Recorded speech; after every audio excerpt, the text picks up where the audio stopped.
and mountains and city of historical importance.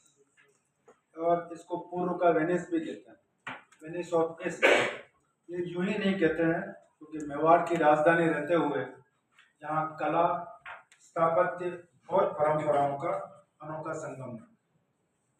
स्थापत्य और महल का जहाँ तक सवाल है, सिटी पैलेस है यहाँ का, वो 400 साल पूर्व बना और पिछोला झील के किनारे। राजस्थानी और मुगल श्रेणी का मिश्रण, मोर चौक, शीश महल, जनाना महल इनके खास है। और लेक पैलेस ये 1746 में बना, सफेद संगमरमर से। अब ताज होटल पर मूल रूप से ग्रीष्मकालीन महल था, गर्मी में अभ्यास था। जग मंदिर पिछोला झील के बीच टापू पर, और शाहजहां ने यही शरण ली थी और कहा जाता है कि ताजमहल बनाने की प्रेरणा भी उसको यही से मिली। और उसके बाद जाने के बाद उन्होंने वहां पे ताजमहल का निर्माण करवाया। सहेलियों की बाड़ी, ये रानियों और सहेलियों के लिए बना बाग, फव्वारे, संगमरमर के हाथी, कमल तालाब। और आज भी जो वहाँ फव्वारे बने हुए हैं वो उसके फतेह सागर के पानी से पाइपलाइन से डले, वो अपने आप फव्वारे चलते हैं, उसमें कोई मोटर नहीं लगी हुई है, इलेक्ट्रिक या उसका कोई साधन उपयोग नहीं होता है। और हाँ, जो साइफन सिस्टम से ही वो फव्वारे चलते हैं। ये भी एक अद्भुत बेजोड़ स्थापत्य की कला है। ऐसे चित्रकला में जो मेवाड़ शैली है, उसमें मेवाड़ पेंटिंग 17वीं सदी से शुरू हुआ। भगवान कृष्ण, राधा, राज दरबार और शिकार के दृश्य, गहरे रंग, बारीक रेखाएं और सोने का काम, इस प्रकार से बहुत ही बढ़िया मेवाड़ की पेंटिंग्स मशहूर है। ऐसे ही पिछुआ बनाते हैं। श्रीनाथ जी के मंदिरों में लगने वाले विशाल कपड़े पर चित्र, और ज्यादातर कृष्ण लीला के ही प्रसंग है उसमें। ऐसे ही थीम जो है वो रागमाला, बारह मासा और महाराणाओं के जीवन प्रसंग। और आज भी उदयपुर के चेतक सर्कल के आसपास कलाकार इसे भी जीवंत बनाए हुए हैं। बटैनी चोटे में भी ऐसे कई सारे कलाकार भी इनको बनाते हैं और अंग्रेजों को अच्छे दाम पे बेचते भी हैं वो। लोक संगीत और नृत्य के बारे में बात है। जो कला है वो, इसकी जो खासियत है वो घूमर है हमारे यहाँ की।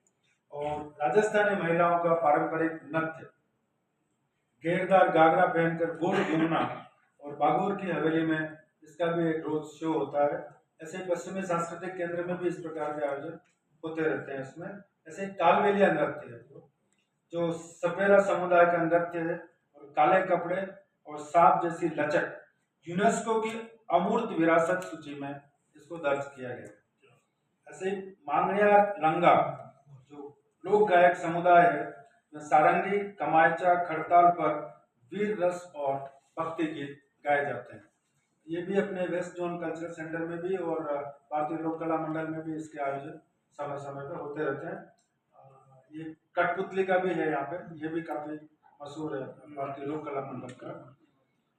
भवई नृत्य है इसमें, जो सिर पर 7-8 मटके रख करके नाचना, ये संतुलन और कौशल का नृत्य होता है।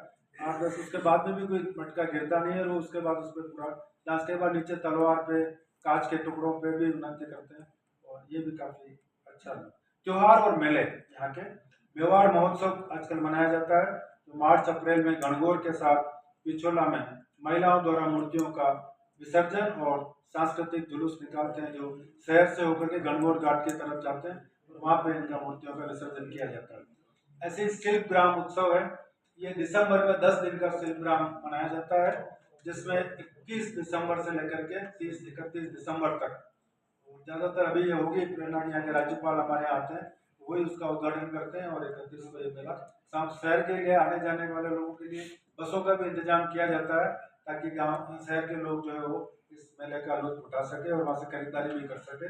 और कई सारे, क्योंकि ये 4 राज्यों का है, राजस्थान, गोवा, दमन और ये गुजरात और